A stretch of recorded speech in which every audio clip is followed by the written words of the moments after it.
You're listening to the Pole Position Podcast from Let's Talk Sport.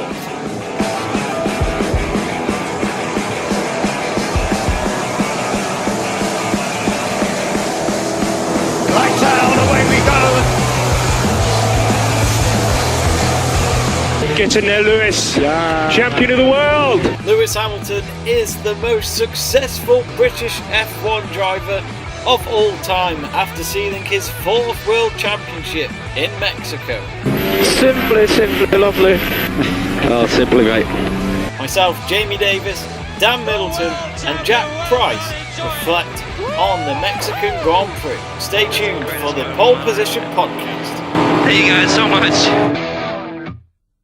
Hi, I'm Karun Chandok. Thanks for tuning in to the Pole Position Podcast. So it was Day of the Dead in Mexico, but Lewis Hamilton certainly put the championship to death, as it is all over and done with. Lewis Hamilton wins 4 World Championships and is now level with Sebastian Vettel and Alain Prost. And at the age of 32, this man is most likely to probably carry on and get even more World Championships with the form he is showing after this year. He finished 8th at the end, which was the most strange race for him because in the first 2 corners he collided with Verstappen and Vettel, and Hamilton had a puncture and had to go and pit stop and then ended up being at the back of the grid for most of the race. Yes, he actually got overlapped by Verstappen and his teammate Valtteri Bottas, which is not something Lewis Hamilton is used to, especially the blue flags telling him to get out the way for the cars coming in from behind. That is very different. But you know, he got himself into the points at the end, into 8th place. Well, finished behind Magnussen. That's not always good, is it? Finishing behind Magnussen, and then you win the World Championship. It could all go downhill from there. But Vettel, if he was to, of course, deny Hamilton for another week, he had to get second, but he missed out on the podium by finishing 4th. So, as mentioned, he's now level with Alain Prost and Sebastian Vettel with 4 World Championships. He's now 3 behind Michael Schumacher. That is what has been one of the topics for this season, with the fact that Hamilton beat his pole position record. He is now just less than 30 race wins away from beating Michael Schumacher's 91, but still 3 championships away from the German. So 62 race wins for Lewis Hamilton, 72 pole positions in his career so far, and 4 World Championships. Let's hear the moment when Lewis Hamilton had won the World Championship. Get in there, Lewis. Yeah. Champion of the world. Lewis, this is total. Not the race we wanted, but who cares? Congratulations, 4-time world champions. Nicky Lewis, thank you.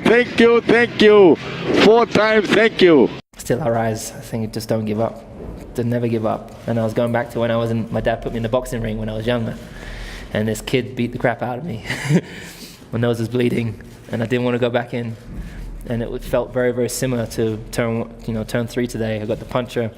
Could have easily resorted to giving up, making mistakes. But I remember that moment, and I was like, I'm not going to give up. I'm going to keep pushing. Even if I'm 40 seconds behind, I'm still going to give it everything, so that when I cross the line, I can be proud of myself, and I definitely am.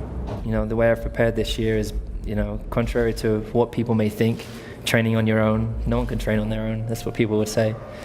You said 4 is your magic number. Does that mean there's not a number 5?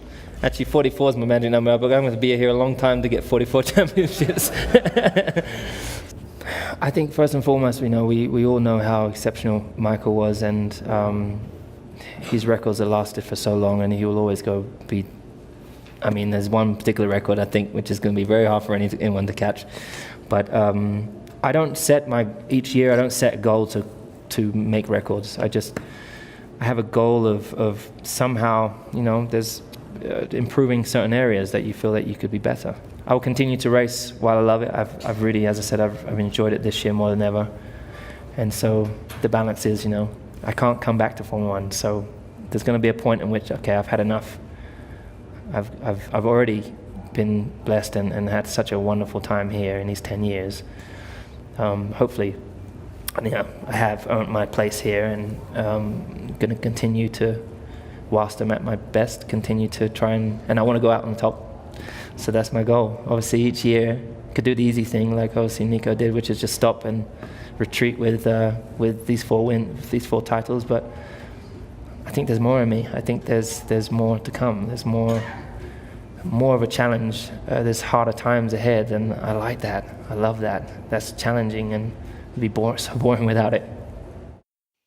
Jack, it was the inevitable at the end. Mexico Grand Prix was, in my eyes, the perfect scene for Lewis Hamilton to win his World Championship. He did it in America 2 years ago, but in front of a massive old baseball stadium and in front of a crowd all dressed as Day of the Dead in good old Mexican hats, sombreros, you name it. It was certainly an electric moment for Lewis Hamilton. Yeah, I think he would have loved to have done it actually, either winning the race or being on the podium. I felt like it was a bit awkward to sort of end the race and to win the championship like he did, but I felt like the start of the race was obviously interesting and obviously was the best part. I think 3 laps in it got a bit boring again. Because to be fair, there wasn't a great deal going on, and I think it was quite funny because he couldn't really, Lewis Hamilton at the back, obviously pitting on the end of the first lap with Vettel, the fact that he couldn't overtake a Sauber and a couple of Renaults was quite funny. You can really tell that Mercedes doesn't like being at the back and having to overtake cars. But I think obviously Max Verstappen literally ran the race perfectly. He said it was his easiest race he's ever done, and I'm not surprised because he had no competition. There was no one really chasing him. Bottas was 10 seconds behind. Raikkonen was in no man's land. So it was really easy. I think the only thing Max Verstappen had to worry about is the fact that he had a Renault in the back of his car.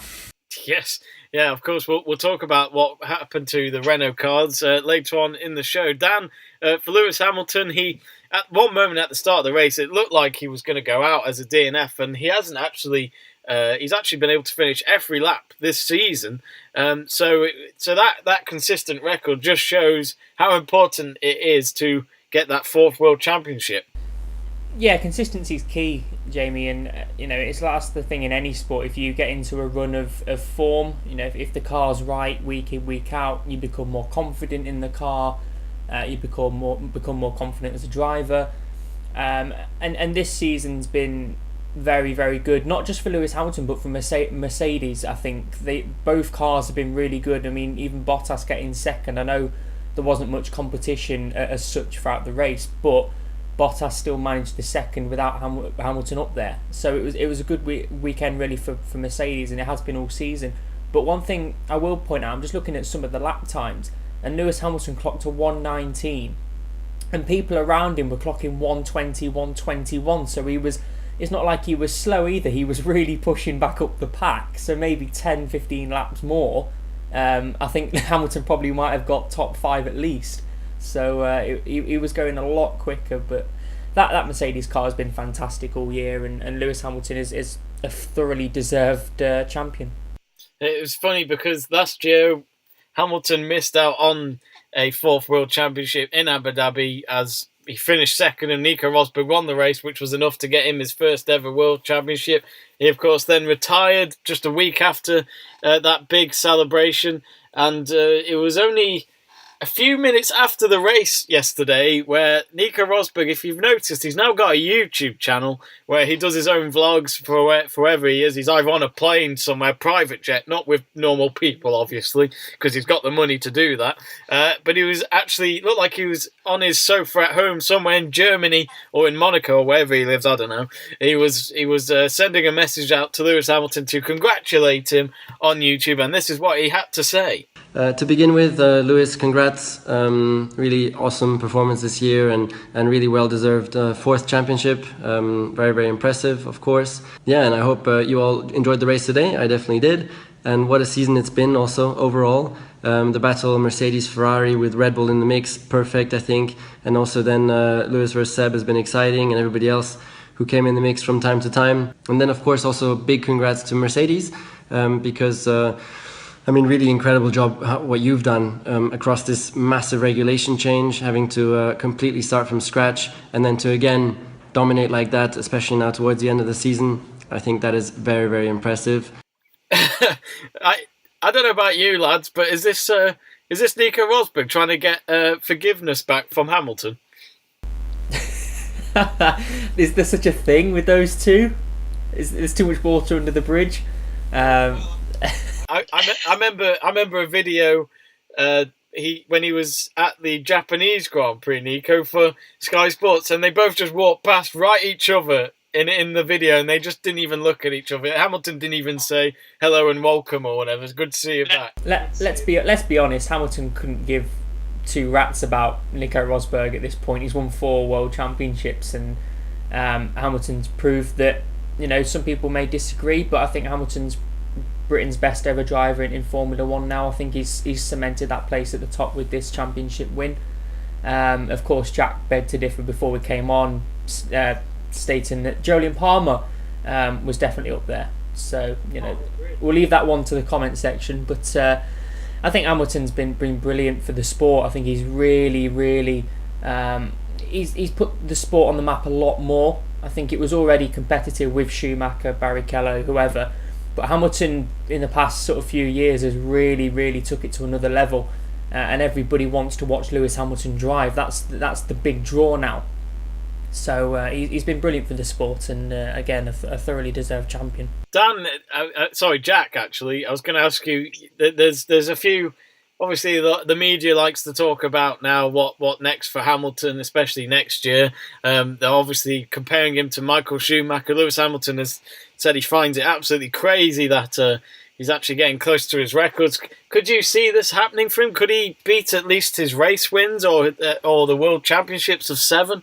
I think it would be quite difficult to maybe get to where Michael Schumacher was in the championship-wise, winning the World Championship, because although he says he's close, he's still got to win 3 years' worth of Formula 1 races to actually get close now. But it's whether he still feels interested to do so, and actually whether there's still a competitive car in 3 years, because if he has to, to get on that level, he has to win 3 years. So is Mercedes going to be dominant as they have been for another 3 years? I hope not, because I want a bit of fresh. I think after we all agreed when Sebastian Vettel and Red Bull had 4 years in a row, we were a bit bored after that, let's be honest. So I think that we need some new fresh, but we got a fight from Ferrari this year so much so, they sort of dropped off the boil at the end of the season. But if Ferrari can get back on like they did, then great. If Red Bull can keep pushing, great. Renault, McLaren, we just want a bit more. We want that back in the day when there was 4 people challenging for the Drivers' Championship. But credit to Lewis Hamilton. I know me and you, Jamie, aren't exactly the biggest Hamilton fans, but I suppose we've got to give it to him to win his 4th World Championship. It has been a great season for him. Jack, you mentioned McLaren. Can we just give a round of applause to McLaren, because both cars finished the race. Fernando Alonso 10th, Stoffel Van Dorn 12th. Well done, McLaren.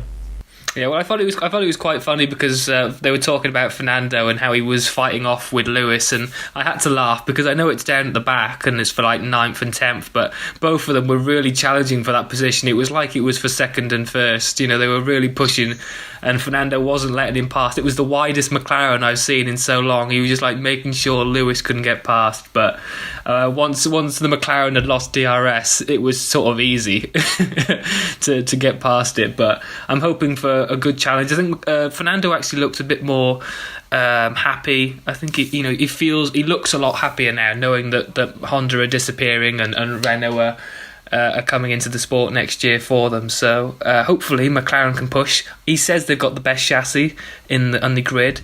I think they've probably got the 2nd best behind Red Bull. But it'll certainly be interesting to see, and I just hope that Fernando can get on the podium next year. Obviously, I remember actually hearing Martin Brundle say on Sky yesterday where he expects McLaren Renault to actually start getting podiums again next year. So fingers crossed that does happen. We'll move on. We'll actually talk about Hamilton's championship rival for this year. Of course, that is Ferrari's Sebastian Vettel. He finished 4th. He had to... he had a good start and then had that collision with Hamilton.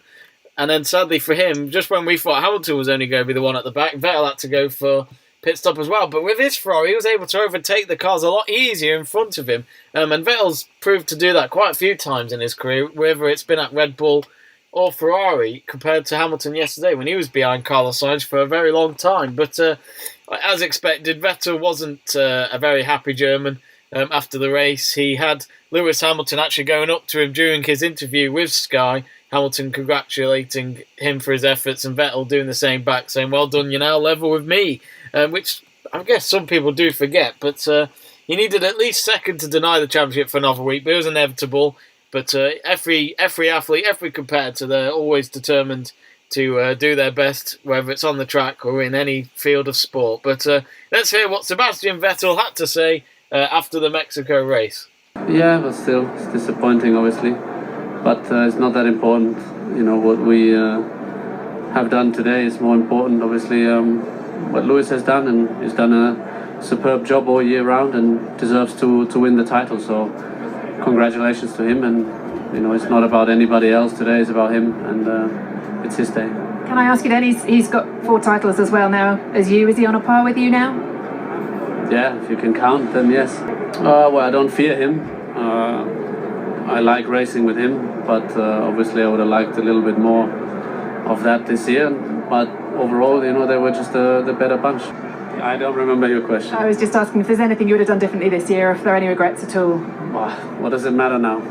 I don't know about you, Dan, but I feel that Sebastian Vettel, when he won his 4th World Championship in 2013, the talk of the town was that he could be the man to beat Michael Schumacher. But it's been over 4 years now since we've seen the glory days of Vettel. Okay, yes, he still wins races, but it feels like it's like I've forgotten he's won 4 World Championships. I think people have forgotten about the 4 World Championships from Vettel. But do you know what? I'll say this now. I'm not massive on F1. I enjoy doing these podcasts. I'm not massive on it, but I tell you what, to put Vettel and Schumacher in the same boot, I think is cringeworthy. Michael Schumacher was one of the best there is and best there was, and hopefully, you know, we will still pass on our regards. Hopefully, he's recovering well from what happened. But to put those two together, as much as Vettel's a very good driver, don't get me wrong, the 4 World Championships say it all. To put them in the same boat as Michael Schumacher, I think is a little bit outrageous. I think Schumacher's leaps and bounds ahead, and you know, people do forget the Vettel 4 World Championships, but I think that Lewis Hamilton now has been and is the talk of the town, and everybody will look at Lewis and look at his achievements, and I don't think they will even compare them to Vettel. I think most people will say that Hamilton's are better for whatever reason. And I'm going to stick with that. I don't really want to talk about Vettel's 4 World Championships because it means nothing this year because everything's all about Lewis Hamilton. Jack, obviously Vettel and Schumacher are completely different drivers, as Dan's been saying. I agree with him because Schumacher had to work his way up to get into that seat, while for Vettel, obviously he started out at Sauber, then he ended up being a Red Bull driver. Toro Rosso, and he won the Italian Grand Prix, which that's a great example of how good Vettel was. The only driver to ever get Toro Rosso a Grand Prix win. But straight after that, he had the Red Bull car that was the best car on the grid for 4 years, and the team had him as his main priority ahead of Mark Webber.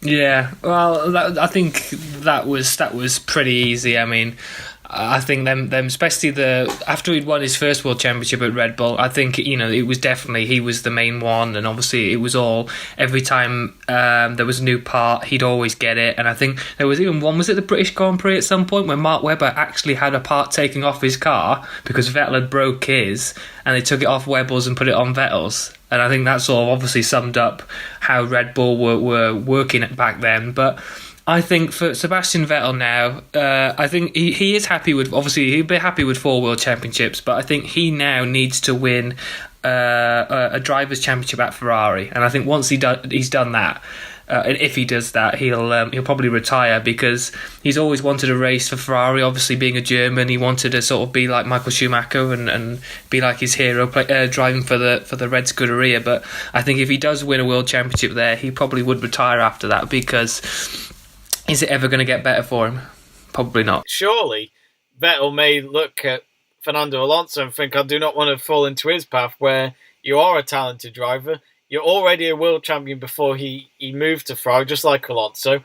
But Alonso had about 5 seasons, didn't he, with Ferrari, and didn't get any World Championship so far. Always got close, but just didn't happen. So surely he must look at Alonso and think, I can't follow his path. Yeah, well, I think luckily for Vettel, I think the performances for Ferrari have obviously been better while he's been there than when Alonso. There was that 1 year for Alonso when obviously Vettel won, and it was Brazil, where that picture always comes up of Alonso with his driver's helmet on. But that was probably the only year that Ferrari really helped Alonso to try and push him for the World Championship. I think Vettel is going to get a better shot with Ferrari with the way the cars are now, but he certainly will look at how long Alonso was there, and that would be a worry for him. Is he going to win this? Is he going to win the World Championship? But I think if he does, then that's the perfect way to go out of the sport. So, obviously, we'll move on. Lovely Max Verstappen. Just simply lovely. Yes, that team radio, he said, after that second corner of the race overtake from Hamilton and Vettel, he didn't get the pole position he wanted in qualifying, which would have made him the youngest driver to get a pole position. He still hasn't got that, but maybe one day he will. But he obviously made it up on Sunday by winning the race, and as Jack said earlier, made it look very easy and was probably one of the easiest drives of his career so far. But I mean, that overtake was incredible, those first 2 corners. And as mentioned, he said simply lovely in the radio message to the Red Bull mechanics. I think it really just shows how confident this young Dutchman is. It was his 3rd race win, his 2nd of the season. Of course, he won in Malaysia as well. And this is what he had to say, despite being overshadowed by Hamilton's World Championship win after the Mexico race. Yeah, I mean, I was confident that the car was going to be good, because just looking at the long run pace, it was very easy for us to do quick lap times. We just had to make sure that the balance of the car was correct to be able to sustain that. Yeah, I mean, the start itself was not great, because I was very high in the limiter, which is not great. I don't know why. But then it was actually perfect, because I had a good toe on Sebastian, and then I went around the outside in turn 1. And yeah, from there on I was just doing my own race, to be honest. And yeah, this was actually one of my easiest races of my whole career. No, well, actually, I mean, I was so far in front. I was like, let's cut the corner so we get a 5-second penalty to just make it a bit more interesting. But it was a good race. I was very happy about that. And of course, after last week, this is a great result. Are you excited about next year? Are you excited what could be coming your way? Not yet, but we are definitely on a good way, and we just have to make sure that we keep working like this, and that we have a better start to the season next year, because then I'm sure that we can, achieve great things. Dan, it is weird, because we had that big ceremony for Lewis Hamilton. Obviously, it had to happen for the fans, because you got to celebrate a world champion. But for Max Verstappen, it's great form for him coming into next season. It is indeed. I think the last few races, I think he's been very, very good, very consistent, and I think it was good to see him. Good to see him hit number 1 for once. I'm sure you'll know from the predictions later on in the video that I don't think anybody put him to win, but I'm not going to give any spoilers. But no, I think it was. I won't just look at it as the race. I'll look at it overall. I think. We look at Red Bull, and I think Daniel Ricciardo's been very unlucky again. He retired from this race even on lap 5, so it was a very early retirement. So everything was all about Max Verstappen. Everything was on his shoulders for this race, and I tell you what, as much as there wasn't much competition, he still produced a good drive, and I'm glad he won. Jack, at some point, Verstappen was, I can't remember, at some point he was 12 seconds ahead. He just completely dominated the race. Obviously, a lot of people focused on other drivers in the race between Vettel and Hamilton, but this guy, he's got to be a future world champion, surely. Yeah, you can tell he's doing that. I think he was obviously very, I'd say disappointed, but I think very angry at how Austin finished last week, and obviously what people thought about the decision that was made. So I think coming into this one, I think for him, luckily it was only a week break. There was only 7 days between the American race and the Mexico one, so he could sort of get straight back in the car and get back to doing what he does best. And again, I think he's proved that this guy has the sheer talent to be a world champion one day. And I think the fact also that he was being told consistently by his engineer to slow down, because every time he found out that Vettel or whoever was getting a fastest lap, he had to go and then, try and do it again. And they were like, no, we've got a Renault engine, it could blow up at any moment. And he's like, no, I want the fastest lap. And I think Martin Brundle said on commentary when Vettel got the fastest lap with 5 laps to go, they were like, I don't think his engineer is going to tell him that Vettel's now got fastest lap, because they don't want him to go out there and put in another hot lap. But yeah, I mean, like Dan said, bit poor for Daniel Ricciardo, but it seemed to have sort of tilted with their reliability. Verstappen had all the problems at the start of the year, and Ricciardo seems to have all the issues now. I'm not sure what's going on, but that's obviously disappointing for Red Bull Racing. But Verstappen, like we said, proving that one day he could be world champion. It's funny because even Verstappen said in his driver's interview afterwards that he was happy to cut a corner and take a 5-second penalty and still win the race. That was great comeback after what happened last week. But there was a few people talking to Christian Horner afterwards, because Verstappen, in my eyes, he's a better driver than Ricciardo. I feel Verstappen, I don't know about you folks, despite Horner saying that he'd rather have the problem of 2 drivers going for a world championship than having to pick a priority for next year, but I think Verstappen's going to be their number 1 driver next year. Well, I'm sure you'll get Jack's views very shortly, because I'll only keep this short and sweet, but in my opinion, Verstappen is a future world champion and Ricciardo's not, and that's the difference. I think Verstappen's got the hunger, and I'm not saying that Ricciardo hasn't, but I'm saying that Verstappen looks, he looks more confident in the car. He looks like you can picture him as a world champion, I think, more than anything. I can't say the same for Ricciardo, but I'm sure Jack will have his opinion on that. I can see both of them as world champions, but right now, if I had to pick one, it would be Max Verstappen. I think he's got, like Dan said, he's got more confidence. I think it is about confidence. If both of them start the season well, like the first 3 races, and they're both pumped for it, and the car's good, then I think that both of them. I'd love to have the problem of the two of them, because I think they're probably the best pairing on the grid. So I think Christian Horner's right in saying I'd rather have both of them as a problem to deal with. But if I had to pick, and if I was head of Ferrari and I was looking at this and I was like, I have to pick one of them, I would pick Max Verstappen, because I think that he right now has got. He's probably got everything, and he's one of the youngest drivers on the grid, but he's literally got everything that you need for a team. He's got the confidence, he's got the pace, he knows how to work well in a team, and he's only 20 years old, so he's got so many years ahead of him to win as many championships as he wants. Jamie, can I just give a massive shout out to Lance Stroll finishing 6th in that Williams car, by the way? Because I don't think we were going to mention him, but a pretty incredible drive. It was. We were going to mention that once we get through the leaderboard, but we will talk about him and another driver in a bit from Force India. But it's going to be. I mean, there's rumours now. Of course, Valtteri Bottas is in his final year next season, where he knows he's got to perform. And perhaps go for the World Championship himself when he's got the right car to do it, if they prove to be the fastest on the grid in 2018. But Ricciardo rumoured to Mercedes as well for 2019. Ricciardo knows he's got 1 year left as well, where he can choose where to go to next. It's going to be very interesting, 2018. But yeah, as Jack mentioned, Verstappen could end up at Ferrari as well, and Kimi Räikkönen has 1 year contract left. There could be a lot of moving around in the garages come next year. Well, anyway, as mentioned, we will go through the leaderboard. So Max Verstappen winning his 3rd race of his career so far after starting in 2nd place. Valtteri Bottas getting 2nd place as well, having to overlap his teammate Lewis Hamilton during the race, which no one thought would happen. Kimi Räikkönen completing it in 3rd after Sebastian Vettel was too far back for the finish to let him through to try and seek that 2nd place to deny the championship for another week. Sebastian Vettel 4th. He actually got the lap record in Mexico, which is a 1 minute 18.7 seconds. So a very good one there by Vettel. He did it in America last week as well. And Esteban Ocon and Lance Stroll.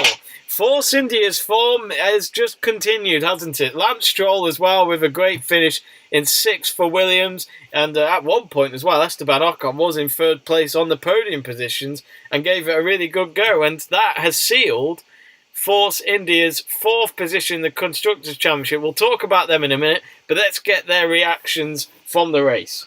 It was just fantastic, to be sitting third for so long. I did a great start, great few corners, avoid the incidents. Then I was there, I saw P3, I was like, whoa, keep your head down, try to get the maximum out of the car in free air. But it was a good effort, fantastic result for the team. P5 today, 10 points.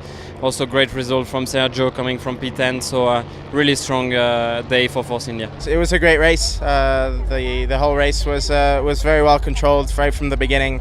We had a good first stint on the ultra soft, managed to overcut Perez under the virtual safety car, and then took it home. Obviously, mentioning before, Jack, that Force India have sealed that 4th place in the constructors, which is fantastic because they've done it again from last year. They've kept that rhythm going, even with a new driver coming in. Esteban Ocon hasn't retired from any race this season as of yet. He's keeping that record going. I think it's 27 races in a row now, which is just quite incredible. But Force India can now race both drivers in the next 2 races, which is good, and they can relax now.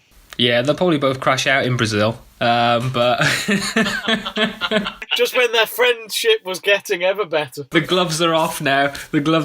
But I don't think Perez will be getting the team radio to hold behind Ocon in Brazil or Abu Dhabi, so that'll be interesting to see. But a lot of people were doubting Force India at the start of this year whether they would get another 4th place in the constructors, but they've proved people wrong, and it is a good driver pairing. I know you're a massive fan of Sergio Perez, so you're probably the best one to talk about him and his race. But I think that as a pairing, that they're very good. They're a very solid pairing, a bit like Sainz and Hülkenberg are at Renault. I think both of them, are going to get in the points. They've got a decent car. And I think when you've got a Mercedes that's still working well in the back of that Force India, you're still going to be up there in the top 10 and getting the points each race. So as long as they don't take each other out every year, they're still going to be up there fighting for that 4th place. But congratulations for them this year as well.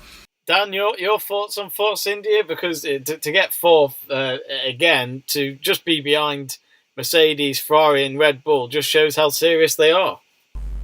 Oh yeah, for sure. And I think Ocon and Perez have had pretty good seasons, really. I think Force India have been superb. I think they've almost proved a lot of doubters wrong. I think going into the season, I think Force India they were always going to be sort of mid-table, if that's the right sort of thing to describe it. But they've sort of exceeded expectations a little bit. And I actually do think they're almost on par with Red Bull in a sense of the consistency. I think both of them have always been middle of the pack, or sort of 6th, 7th, 8th, 9th in that sort of area pretty much all season. They've just never had that step up to podium. It's always been right. We're going to be challenging, but we're not quite going to make it. And I think next season, is going to be a massive season for Force India. Can they build on 4th place? Can they pip Red Bull or Ferrari, whoever it's going to be, to 3rd, maybe even touch 2nd? It'll be tough for them, but I do think they've got the consistency and 2 very good drivers in the seats for the cars. Are they being called Force One next year? What was it? Force F1? They're changing their name, aren't they? Yeah, because they've always the logo has always had FI, hasn't it? And it looks like F1 on their Force India logo since they formed in 2008, but I'm not entirely sure. Yeah, I think they're getting rid of the India part because I don't know whether they're changing names a little bit. So I don't know whether they're being called Force F1 next year or something. I mean, I don't get it anyway. They're based in Silverstone, so they may as well change it. It's going to be called Force 1 Grand Prix. Right, so there we go then. It's not exactly... Well, Force 1, for sure. It's not off the tongue, is it? But is that them saying that they'll be number 1 constructors next year by saying Force 1? Well, we'll find out in 2018. But expect a demolition derby between Esteban Ocon and Perez come the next 2 races. Perez is now 9 points ahead of him in the Drivers' Championship, so Perez knows he's got a lot of work to do to stay ahead of his teammate come the end of the season.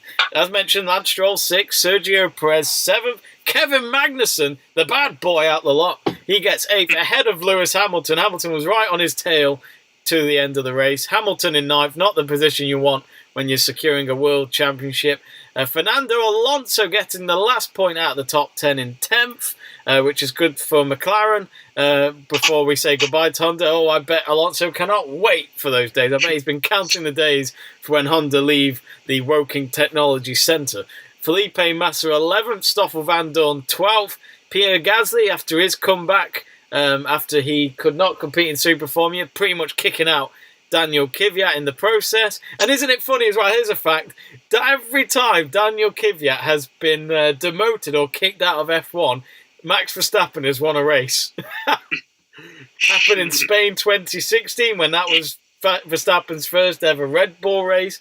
Happened in Malaysia a few weeks ago when Kvyat was kicked out then, when Pierre Gasly first appeared, and now it's happened this weekend.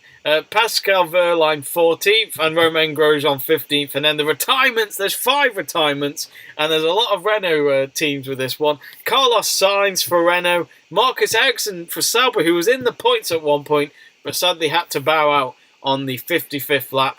Brendan Hartley's second ever race in F1 with a Toro Rosso Renault engine. Of course, he had to retire after 30 laps. Nico Hulkenberg of Renault as well. And Daniel Ricciardo, just after 5 laps for the second race in a row, has had to retire with another Renault engine. So that's 4 Renault engine retirements from Mexico. What the hell happened there, Jack? I think I think somebody at Sky actually asked Cyril Abitbol, who's head of Renault, what actually happened, and I think that he sort of said they sort of went all out on the engine power, and they fucked up. Well, they pushed a lot more to engine power over reliability, whereas I think he said that both Ferrari and Mercedes looked a bit more reserved and didn't want to turn their engine power all the way up because they knew how high the altitude was in Mexico. So I think Renault sort of went the opposite way to try and counteract or counterbalance what was going on, and it just didn't work because I think they were really struggling. And you know that it's bad when the main Renault team, both cars go out, which was a huge problem. But Daniel Ricciardo obviously was 7th on the grid in qualifying. They decided to change his engine and put in all the new parts to start him at the back, and then 5 laps in, his brand new turbo or MGU-H decides to give up the ghost. So that's not exactly the best thing to happen. And I think what they're worried for now is that if they're going to change it again, he might be starting the back at Brazil. Hopefully not, but if they do have to change it, which they might have to if it broke after 5 laps, he might be starting at the back at Brazil, so that'll be interesting for him that race as well. Well, come next year for sure, Renault will not get any points in Mexico. Let's look at our driver of the day, shall we? We always put this poll up on the Let's Talk Sport Twitter account. That is at Let's Talk Sport 12. Make sure you give that a follow.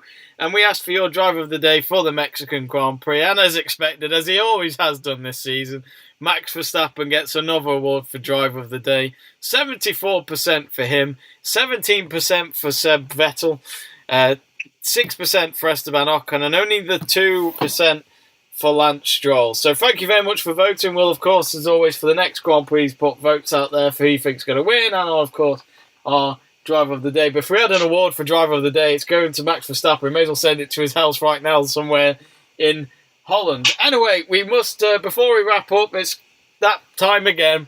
It's the Pole Position Podcast Predictions Championship. And this is really pointless, to be frankly honest, because we all got no pois. That's right, we all got it wrong. So really, the table stands as it is, but we will go through the predictions anyway. Jack, let's start off with you. You thought Hamilton was going to win, Vettel second, and Ricciardo third. Dan?